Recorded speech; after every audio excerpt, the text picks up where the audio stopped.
안녕하세요. 승리한산 가족 여러분, 그리고 강성성경 연구원 여러분. 오늘은 디모데전서 3장 8절에서 13절 말씀을 교회에서 모범된 집사, 봉사자 상은 어떤 것인가 라는 제목으로 함께 말씀을 나눠보도록 하겠습니다. 우리가 어제 장로들의 모습을 살펴봤다면 오늘은 이제 집사의 자격에 대해서, 집사는 어떤 모습을 지녀야 되는지에 대해서 우리에게 가르쳐주고 있습니다. 자, 8절 말씀을 봅시다. 이와 같이 집사들은 정중하고 라고 얘기합니다. 정중하다는 것은 존경받을 만하다라는 뜻입니다. 존경받을 만하다라는 건 어떤 의미일까요? 그 사람이 인품이 워낙 훌륭하고 어떤 지위가 있고 평상시에 많이 칭찬받은 일을 했기 때문일까요? 물론 그런 것도 있습니다. 그러나 우리가 다시 한번 자세하게 살펴봐야 되는 것은, 우리가 본문 다지기에서 이 사도행전에 나와있던 집사의 자격에 대해서 살펴볼 거긴 하지만, 장로와 마찬가지로 그가 존경받을 만하다는 것은 그를 하나님의 기준으로 살고 있다는 것입니다. 그를 통해서 하나님의 기준된 삶이 어떤 것인지 우리가 볼 수 있다는 것입니다. 우리가 성경 속에서 계속 가르쳐주는 건 무엇이냐면, 하나님의 뜻을 따르는 삶과 따르지 않는 삶에 대해서 우리에게 계속해서 반복적으로 보여주고 있습니다. 그래서 우리가 사울과 다윗을 비교할 때도 하나님 앞에 충성했는가 충성하지 않았는가, 하나님께서 기뻐하셨는가 기뻐하지 않으셨는가는 그 기준은 항상 하나님의 뜻이었습니다. 그렇기 때문에 우리가 존경받을 만하다는 것도, 정중하다는 것도 결국 무엇이냐면, 그가 하나님의 뜻을 나타낼 수 있는 삶을 살고 있다는 것입니다. 하나님 앞에 충성된 삶을 살고 있다는 것입니다. 자, 그러고 나서 하지 말아야 될 것을 얘기했는데, 일구이연하지 아니하고 자, 일구이연하지 않는다는 것은 어떤 의미가 있을까요? 한번 얘기하고 그 얘기를 다시 뒤바꿔 버리는 것입니다. 어떤 경우가 이런 일이 있을까요? 우리가 집사들은 정중해야 된다고 얘기했습니다. 즉, 존경받을 만하다고 얘기했어요. 그것은 하나님의 기준이라고 분명히 나눴습니다. 근데 이 사람이 하나님의 기준대로 말은 하지만 그의 행동이나 그의 삶 속에서 나타난다는 건 뭐예요? 그렇게 나타나지 않고 때로는 어떤 위협이나 어려움이나 상황에 의해서 이것을 바꿀 수 있다는 것입니다. 이것은 하지 않아야 된다는 것입니다. 즉, 우리가 하나님의 기준대로 계속 나아가는 삶, 하나님을 신뢰하는 삶을 살아야 된다는 것입니다. 그리고 술에 임박히지 아니하고 라는 것입니다. 술에 임박힌다는 것은 자기의 삶의 풍요를 위해서 자기의 시간과 자기의 재능과 자기의 물질을 쓰고 있다는 것입니다. 술은 바로 그런 문화의 대표적인 부분이었어요. 그런데 이것에 임박히지 않는다는 것은 뭐냐면, 자기의 삶을 하나님 앞에 충성스럽게 사용하고 나에게 주신 것을 하나님의 뜻대로 사용할 줄 알아야 된다는 것입니다. 그리고 나서 더러운 일을 탐하지 아니하여야 된다. 이것은 분명히 나타난 것입니다. 우리가 하나님께서 우리가 수고한 대로 주실 것을 믿고 하나님의 통치를 믿고 하나님을 신뢰하면서 살 때 하나님께서 우리에게 필요한 모든 것을 공급해 주십니다. 우리가 하나님의 공급함이 얼마나 놀라운지는 계속해서 보고 있어요. 하나님은 우리보다 먼저 준비하고 계시고 우리에게 필요한 것을 항상 주시면서 우리와 동행하시고 결과를 이끄시는 분입니다. 그런데 그렇기 때문에 우리가 하나님의 뜻 안에 있을 때에는 때로는 우리가 많아지기도 하고 때로는 적어지기도 하고 때로는 우리가 강해지기도 하고 때로는 약해지기도 하지만, 이 모든 것이 하나님의 뜻을 이루는데 장애가 되지 않음을 알므로 우리가 충성스럽게 살아요. 근데 우리 기준으로 무엇인가 기준을 세워놓고 물질에 대한 기준을 세워놓으면은 우리는 이것이 줄어들면 어떤 삶을 살게 되냐면, 이것을 채워야 된다고 느끼는 삶을 살아요. 이것이 우리에게 위기라고 느끼는 삶을 살아요. 그러면 이제 하나님을 신뢰하는 것이 아니라 사람을 신뢰하게 되고 세상을 신뢰하게 됩니다. 세상을 신뢰하고 사람을 신뢰하면 당연히 어떤 방향으로 나아가게 되냐면, 하나님이 주신 방법이 아닌 다른 방법으로 일을 탐하는 삶을 살게 되는데, 더 중요한 것이 뭐냐면, 감독도 그러고 집사도 그러고 교회에서 직분자들이 더러운 일을 탐하게 될 때 대부분 그 더러운 일의 탐욕의 대상이 되는 사람들이 누구냐는 거예요. 우리가 이미 소선지서 말씀을 통해서도 봤지만, 하나님의 백성들의 집권자들이 그들이 탐욕 속에 빠졌을 때 자기 이익을 위해서 이리같이 탐하고 사자같이 탐하는 삶을 살 때 어떻게 살았습니까? 바로 자기들이 돌봐야 되는 백성들을 자기의 이익의 수단으로 삼았어요. 그래서 더러운 이익을 탐하지 않는다는 건 굉장히 중요합니다. 지도자들이 이익을 탐하기 시작하면은 그 이익의 탐욕의 수단으로 전략하는 것이 바로 성도가 되고 교회가 되게 된다는 거예요. 그래서 이것은 정말 우리가 잘 봐야 되는 것입니다. 이익을 탐하는 사람인가, 아니면 진리를 추구하고 하나님의 주권적인 섭리를 인정하고 의지하는 사람인가. 그래서 돈이 많고 적으면은 의미가 없어요, 사실. 하나님께서 주시는 것인데 우리가 지금 가지고 있는 거에 많고 적음이 중요한 것이 아니라 이 부를 어떻게 이루었고 이 부에 대해서 우리의 신앙 고백이 무엇인지가 중요하다는 것입니다. 하나님의 뜻에 따라서 하나님의 영광을 위해서 이 두 가지가 정말 중요한 것입니다. 그리고 9절 봅시다. 그리고 반드시 가져야 되는 건 깨끗한 양심입니다. 하나님과 동일한 마음을 가져야 돼요. 특히 누구에 대해서? 사람에 대해서, 성도들에 대해서. 더러운 일을 탐하는 마음이 아니고 술에 임박히는 삶을 사는 것이 아니고 일구이연하는 삶을 사는 것이 아니고 깨끗한 양심으로 무엇을 봐요? 믿음의 비밀을 가진 자라야 하는 겁니다. 믿음의 비밀은 무엇입니까? 우리에게 주신 복음의 비밀이에요. 그렇기 때문에 집사라고 해서 그냥 교회에서 주로 이제 집사님들에 대해서 얘기할 때 교회의 여러 가지 질문에 대한 봉사를 얘기하는데 사실 우리가 빌립 집사님 같은 경우나 스데반 집사님 같은 경우를 보면 어떻습니까? 그들이 믿음의 비밀을 얼마나 능력 있게 전했는지를 우리가 이미 보고 있어요. 그래서 이 부분은 정말 모든 지도자들에게 가장 핵심적인 부분임을 알 수 있습니다.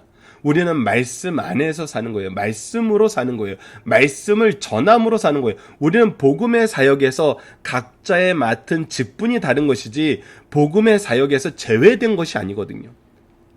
그래서 어떻게 하라고 합니다. 10절 이에 이 사람들을 먼저 시험하여 보고 라는 것입니다. 정말 이렇게 사는가, 이런 믿음을 가지고 있는가 살펴보라는 것입니다. 그 후에 책망할 것이 없으면 집사의 직분을 맡게 할 것이요 라고 얘기합니다. 자, 책망할 것이 없다는 것은 과거에 흠이 없다는 것이 아닙니다. 이 과거의 흠에 대해서 하나님 앞에 어떻게 고백을 했고 하나님 앞에 어떤 삶을 살았냐는 거예요. 흠이 없는 사람이었으면 이전에도 말씀드렸지만 베드로나 바울은 정말 사도가 될 수 없죠. 하지만 우리가 이 책망할 것이 없다는 것은 나의 과거에 대한 고백이 하나님의 주권적인 역사와 하나님의 임재 앞에서 이루어져야 된다는 것입니다.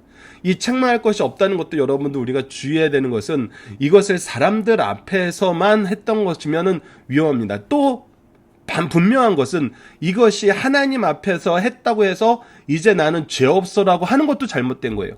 하나님께서는 분명히 그 죄값을 치게 하시고 그 죄값으로 인하여 더 겸손하게 사람들을 섬기게 만드십니다. 그것이 바울의 인생에서 계속 나타났던 부분이고 우리가 말씀을 통해서 확인했던 부분이잖아요. 그래서 우리가 항상 모든 것의 기준이 어디로 가고 있음을 봐야 되냐면 하나님께로 되어 있나라는 걸 봐야 된다는 것입니다. 그리고 11절에는 그들의 배우자들, 여집사들이나 권사님들에 대해서도 얘기를 하는 것입니다. 자, 여자들도 이와 같이 정숙하고 정중하고 이게 원어적인 표현에서 동일한 것입니다. 존경받을 만하고, 즉 하나님의 뜻대로 살고 하나님의 능력의 역사를 보여주는 게시판으로서의 삶을 살고, 그러면서 여자분들에게 굉장히 중요하게 얘기하는 것은 모함하지 아니하며 라는 것입니다. 이것이 굉장히 중요한 거. 누군가를 평가하는 말, 누군가에게 헌담하는 말, 누군가를 시험 들게 하는 말을 하지 말라는 거예요. 이것은 도무지 하나님의 복음의 뜻을 이루는데, 성령의 역사를 이루는데 도움이 되지 않고 오히려 이것은 변론만 계속 만들어내는 것입니다. 그래서 오히려 무엇을 해야 되냐면 절제할 줄 알아야 돼요. 말의 절제도 해야 되고 행동의 절제도 해야 되고 물질의 절제도 할 줄 알아야 돼요. 우리가 잠언 31장 내용을 보면은 현숙한 아내에 대해서 나오는데 이 현숙한 아내의 절제된 모습이 굉장히 잘 기록되어 있습니다. 그를 통해서 이 가정의 축복이 이루어지고 그에게 주어진 것을 어떻게 사용하는 것이 잘 사용하는 것인지를 정말 잘 보여줘요.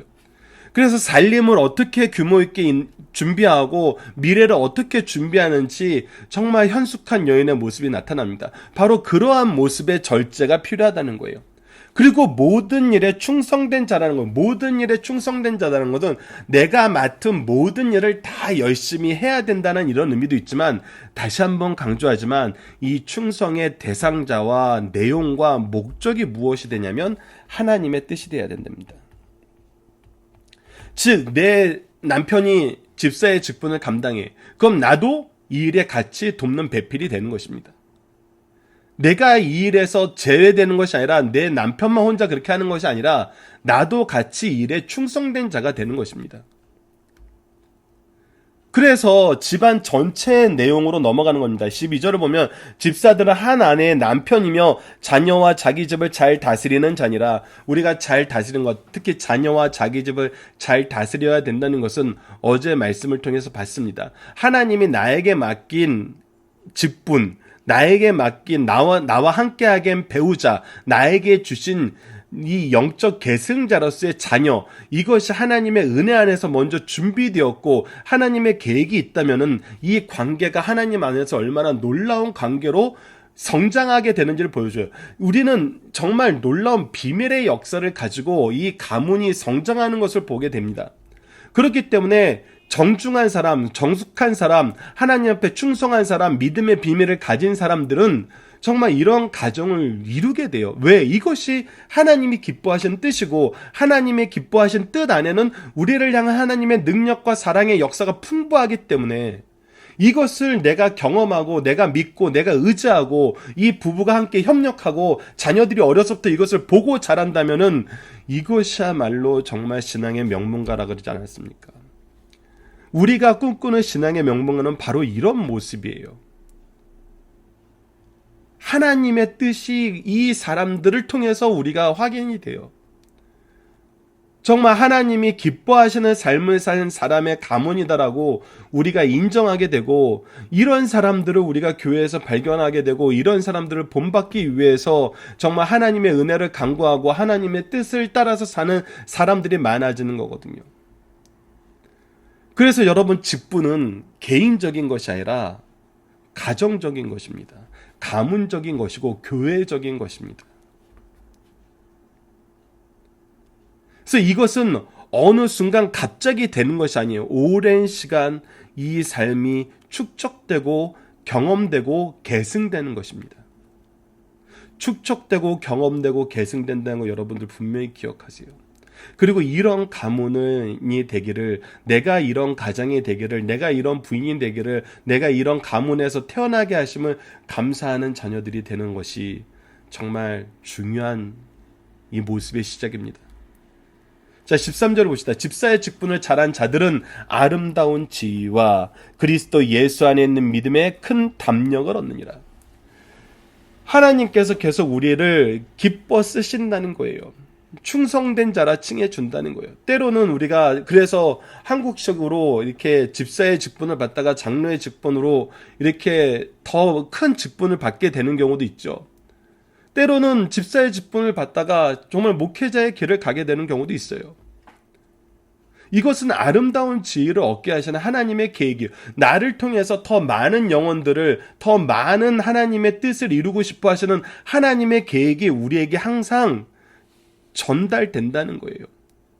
그래서 하나님이 기뻐하시는 삶의 모습, 더 큰 은혜와 풍성한 능력이 있는 삶의 모습으로 우리를 이끌어줍니다. 이것이 어디에서 나타납니까? 달란트 비유에서 나타나죠. 충성된 자에게 더 많은 것을 맡기시는 거예요. 그리고 그리스도 예수 안에 있는 믿음의 큰 담력, 이제 세상을 이기는 믿음의 담력, 정말 역사의 주인공이 되는 것입니다. 구속사의 주인공은 어떤 사람이냐면 바로 이 믿음의 큰 담력을 세상 사람들에게 보여주는 사람들입니다. 어떤 사람이 그랬습니까? 요셉과 다니엘 같은 사람이 그랬죠. 세상 사람들로 하여금 세상의 우상을 믿고 세상 문화에서 자라서 자기들이 최고의 강대국이 된 사람들로 하여금 하나님을 인정하게 만들었어요. 어떻게 보면 이 현대 삶 속에 하나님이 우리에게 주시는 사명은 이러한 사명이 굉장히 많습니다. 다변화된 사회, 다문화된 사회, 다양화된 사회, 다양성의 사회에서 하나님이 참된 하나님이시고 하나님이 주권적인 통치를 이루시고 구원과 심판해 주심을 우리를 통해서 알게 하신다는 것입니다. 그 대상이 비록 다양화된 사회에서 어떤 특정 집단의 소수의 사람이라 하더라도 우리는 세상을 이기는 믿음의 담력으로 나아가야 되는 그런 시대에 앞에 있는 것일 수도 있습니다. 그래서 이 디모데전서 3장 말씀의 이 자격은 우리가 잘 봐야 됩니다. 그리고 여러분들 분명히 우리가 시작할 때 1장에서부터 나타났던 거지만 직분은 하나님이 주신 은혜입니다. 즉 우리가 직분을 맡는다는 것은 하나님의 계획이, 하나님의 은혜가 우리를 위해서 준비되어 있다는 거예요. 그렇기 때문에 이제 우리는 무엇하면 돼요? 충성하면 돼요. 순종하면 돼요. 의지하면 돼요. 인정하면 돼요. 그러면 나보다 먼저 준비하신 하나님, 나와 함께 동행하신 하나님, 결과를 책임져 주시는 하나님께서 이 모든 것을 이루신다는 거예요. 오직 우리는 주님만 신뢰하며 나아가면 됩니다. 그랬을 때 우리에게 이 모든 것을 이루시는 하나님의 역사가 나타난다는 것입니다. 자, 집사가 멀리해야 하는 것과 가까이 하는 것은 무엇입니까? 집사는 존경받을 만하고 하나님의 뜻을 나타내고 하나님의 뜻 안에서 살고 일구이연하지 아니해야 되고 술에 임박히지 않아야 되고 더러운 일을 탐해서는 안 됩니다. 이것은 하나님이 우리에게 주신 것을 잘못 쓰는 거예요. 오히려 우리는 무엇을 해야 됩니까? 깨끗한 양심의 믿음의 비밀을 가진 자라야 돼요. 우리의 마음은 하나님의 마음과 동일해야 되고 우리는 하나님의 복음의 믿음의 비밀을 가진 자로서 복음으로 나아가는 사람을 살아야 돼요. 그래서 집사를 세울 때 어떻게 해야 되냐면 이런 사람인지 먼저 시험하여 봐야 돼요.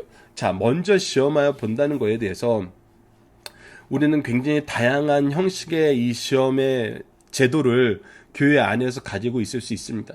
먼저는 그 가문의 전체를 우리가 신앙생활하면서 항상 같이 두고 보는 것이죠. 그들과 경험해 보는 것이죠. 그리고 그들이 교회에서 일하는 모습을 통해서 정말 하나님 중심된 삶으로 이동하고 있는지를 보는 것입니다. 모든 사람들이 처음부터 이동한 상태로 오지 않아요. 그렇기 때문에 우리가 말씀의 교제를 통해서, 성도의 교제를 통해서, 하나님의 은혜의 교제를 통해서 이것을 항상 봐오는 것입니다. 그랬을 때 우리가 그들을 신뢰할 수 있는 거거든요. 그리고 때로는 세상적인 방법으로 그들의 회사나 그들의 어떤 관계된 사람들에게 그들에 대한 평판을 들어보는 것도 굉장히 중요합니다. 사실 그것 때문에 이제 추천서 같은 것도 바라보라 그러고 하지만 또 때로는 가장 중요한 거는 온 집안 사람들이 이 일에 같이 동참하고 우리는 하나님 믿는 가문이 되겠습니다. 우리는 하나님 중심된 삶을 살고 우리 부모님을 통해서 우리 아버지를 통해서 이러한 역사가 일어나는 것을 우리는 기쁘게 감사하는 마음으로 감당하고 싶습니다. 이런 고백이 있을 수 있어야 된다는 것이죠. 그리고 그 후에 책망할 것이 없으면 분명히 얘기합니다. 책망할 것이 없으면 이 부분에 대해서 앞서 말씀드렸던 대로 이것은 하나님 앞에서만 얘기하는 것도 아니고 사람 앞에서만 얘기하는 것도 아닙니다. 이 두 가지가 동시에 이루어지는 하나님의 방법이 있습니다. 그래서 하나님의 방법대로 하나님의 역사하심 안에서 우리가 이 부분에 대한 회개의 역사와 회복의 역사와 또 겸손의 역사가 같이 있어야 됩니다. 자, 여집사가 멀리할 것과 가까이 할 것은 무엇입니까? 동일하게 하나님의 뜻 안에서 살고 모함하는 일을 해서는 안 된다는 것입니다. 누군가에 대해서 확인하지 않은 소문들을 퍼뜨려서는 안 되고 누군가에 대해서 평가하는 일을 해서는 안 됩니다. 오히려 절제하며 충성된 삶을 살아야 됩니다. 그리고 우리 집안은 어떤 집안이 되어야 돼요? 바로 이러한 사람들이 하나님의 뜻을 중요시 여기는 집사와 아내가 함께 협력하여 선을 이루고 하나님이 주신 많은 삶의 증거들이 자녀들을 통해서 계승되어서 우리가 하나님 믿는 가문으로서 하나님의 우리에게 주신 사명을 감당하는 가문으로서 고백할 수 있는 가정이 돼야 된다는 것입니다. 여러분들, 이 모습을 우리가 어떻게 이룰 수 있을까요? 이것이 바로 가정 중심의 예배입니다. 우리가 때로는 교회에서 굉장히 권면하고 권유하는 그런 예배의 참석의 모습을 볼 때 어떤 모습이 있냐면 한 집안의 사람들이 정말 같이 앉아서 예배의 모든 처음과 마지막을 같이 나누는 그런 예배의 형식이 있습니다. 그것은 예배를 준비하는 모습도, 예배를 드리는 모습도, 예배 후의 교제의 모습도 부모님이 나의 삶의 모범이 되는 모습을 가르쳐 주는 것입니다. 다시 한번 말씀드리면 예배를 준비하는 모습도에는 단지 토요일날 예배를 준비하는 모습만 있는 것이 아니라 그 일주일의 삶이 어떻게 하나님 앞에 놓여있는 삶인가라는 보여주는 그 내용도 포함되어 있습니다. 그리고 예배를 신령과 진정으로 드리는 모습, 그리고 예배 후에 많은 말씀의 교제와 성도의 봉사와 교제를 통해서 함께 기도하고 함께 찬양하고 함께 감사하는 삶의 모습, 그리고 격려와 사랑을 베풀면서 다시 세상에 파송되는 모습, 그것이 우리에게 같이 이루어지는 것이, 그리고 우리 교회에 그런 모범을 보이는 가정이 항상 있는 것이 굉장히 중요합니다. 자, 충성된 자에게 주시는 영광의 능력은 무엇입니까? 집사의 직분을 잘한다는 사람에게 아름다운 지위를 허락하십니다. 하나님께서 더 많은 일을 맡기십니다. 그리고 믿음의 큰 담력, 세상을 이기는 믿음의 능력을 우리에게 허락하여 주십니다. 자, 본문의 중심 사상을 보도록 하겠습니다. 첫 번째, 집사의 자격을 바로 가르쳐주고 있습니다. 집사는 믿음과 성령과 지혜가 충만해야 되며 이것이 바로 사도행전에 나타나는 부분입니다. 외부로부터 칭찬 듣는 사람이어야 합니다. 집사의 주된 임무가 하나님의 몸된 교회에서 봉사하는 일이 있으므로 언제나 절제하고 비난받는 일을 탐해서는 안 됩니다. 깨끗한 양심과 생활로 진리 생활을 지켜나갈 수 있는 사람이어야 함을 가르쳐주는 귀한 말씀입니다. 여집사, 권사까지 포함해 자격을 가르쳐주고 있습니다. 남집사와 같은 자격 요건을 갖춰야 하나 특별히 요구되는 것은 남을 비방하는 헌담을 하지 않도록 경고하면서 전적으로 신뢰할 수 있는 자가 되도록 요구하고 있습니다. 지금까지 교회는 여성 해방운동을 전개해 왔습니다. 이에 자유롭게 된 여성들은 새로 찾은 자유를 현명하게 써야 하며 그 어떤 경우도 이를 악용하는 일이 없도록 지혜롭게 사용함을 가르쳐줍니다. 집사의 직분을 잘 감당하는 자들에게 주어지는 명예와 특권과 축복이 있다는 것입니다. 첫째, 집사, 권사의 직분을 잘 감당하는 자들의 명예와 특권과 축복은 크게 두 가지입니다. 첫 번째, 아름다운 지혜를 얻는다는 것입니다. 여기서 지혜는 한 단계 더 올라간다는 뜻입니다. 지극히 적은 것에 충성된 자는 큰 것에도 충성하는 자가 되므로 하나님께서 더 맡기게 되세요. 이는 꼭 장로가 된다는 의미는 아니지만 이것도 배제할 수 없습니다. 또 믿음의 큰 확신을 얻어 바른 집사의 직무를 수행하는 것이 훌륭한 신앙 성장의 가장 확실한 지름길임을 보여줍니다. 둘째, 믿음의 큰 담력을 얻어 행사하게 된다는 것입니다. 즉 믿음의 승리의 역사의 주인공들이 된다는 것입니다. 자, 집사직의 직무와 기호는 어떤 것입니까? 이것이 바로 사도행전 6장 1절의 말씀입니다. 여러분도 본문 다지기 프린트물에 이미 제시해 드렸는데 그냥 읽어드리도록 하겠습니다. 집사 제도는 초대 예루살렘에서 시작된 제도입니다. 지상에 있는 교회는 그리스도의 피값으로 세우신 거룩한 공동체이지만 사람들이 모인 곳으로 문제가 발생하거나 병들기 쉽습니다. 초대교회부터 교회는 말씀 선포, 교육, 구제 등을 주요 사업으로 실천해 왔습니다. 예루살렘 교회는 흉년이 들자 구제를 실시하게 되었고 이때 일부 헬라파 유대인들이 자기들의 과부들이 매일 구제함에 빠짐으로 히브리파 사람들의 원망을 받았습니다. 사태가 이쯤 되자 사도들은 이를 해결하지 않을 수 없었고 이에 사도는 오로지 기도하는 일과 말씀 사역에 힘쓰고 구제하는 일과 그 외 기타 교회에 봉사하는 업무를 감당할 집사를 세우게 되는 것이 바로 집사직의 기원이었습니다. 즉 이 관리하고 가르치는 일이었습니다. 그리고 그렇기 때문에 집사를 세울 때 기준이 바로 사도행전 6장 3절에서 6절에 있는데 첫 번째가 믿음이 충만한 사람, 성령이 충만한 사람, 지혜가 충만한 사람, 칭찬 듣는 사람입니다. 믿음이 충만한 사람이라는 것은 하나님을 믿는 믿음입니다. 하나님의 믿음의 역사를 믿는 믿음이에요. 하나님의 뜻을 이루는 삶의 모습입니다. 성령이 충만한 삶이라는 것은 이 믿음을 내가 아는 것에서 끝나고 내 마음속에 간직한 것이 아니라 성령의 은사 가운데서 나에게 주신 직분 통해서 하나님 나에게 주신 모든 것을 통해서 이것을 이루시길 기뻐하고 성령의 역사를 간구하면서 성령의 역사에 응답하는, 순종하는 삶을 사는 것을 말합니다. 그리고 지혜가 충만한 사람이었습니다. 나에게 맡기신 일에 해당하는 그 지혜가 충만한 사람이었던 것입니다. 거기에 말씀이 배제된 사람 없습니다. 말씀의 기준이 되어서 이 말씀을 기준으로 나에게 맡긴 사명을 어떻게 감당하는지 가장 잘 아는 사람이었습니다. 그리고 칭찬받는 사람이었다는 것입니다. 사람들이 인정할 만한 사람이었다는 거예요. 자, 그렇다면 본문 적용합니다. 감독과 집사의 직무와 시작과 기준과 방향에서 차이점과 공통점은 무엇입니까? 사실 차이점이 없죠. 직무의 시작도 하나님의 은사로 하나님이 준비하신 거 안에서 나의 하나님의 뜻 안에 있는 순종으로 시작됩니다. 방향도 하나님의 역사예요. 하나님의 뜻을 이루는 거였어요. 결과도 하나님께서 영광 받으시는 거였어요. 그렇다면 차이점은 무엇입니까? 그 직무 자체에 있죠. 감독의 직무이냐 집사의 직무이냐. 이거는 우리가 하나님의 몸된 교회에서 각자의 위치가 다른 것과 동일한 것입니다. 그렇다면 우리가 모든 면에서 공통적이고 때로는 그래서 우리가 봐야 되는 것입니다. 왜 이 질문을 했냐면 때로는 어떤 집사님들이 보기에 자기가 장로님보다 더 잘하는 것 같을 수도 있어요. 그런 경우 있잖아요. 내가 더 열심히 예배도 드리고 더 열심히 사회생활도 하고 더 열심히 나에게 맡긴 직무도 철저히 해요. 세상성에서 보면은 이 세상의 이 직무 직급에 따라서 상급자가 상급자니까 상급자이지 실무적인 일은 다 내가 한다는 거예요. 그래서 때로는 그것 때문에 기분이 상할 수도 있어요. 기분이 나쁠 수도 있어요. 그리고 때로는 열심히 일한 내가 중심이 되는 것이 아니라 내가 무시되거나 때로는 내가 상처받게 되는 일이 있을 수도 있어요. 근데 그럴 때 우리가 어떻게 해야 될까요? 그럴 때 우리가 어떻게 해야 될까요? 사회에서는 사회의 방법이 있겠죠. 근데 교회에서는 어떤 방법을 우리에게 가르쳐 줄까요? 여러분들 직무의 시작과 기준과 방향에서 전부 이것은 무엇이었냐면 하나님의 뜻이었습니다. 우리는 하나님의 뜻을 인정하고 의지하고 신뢰합니다.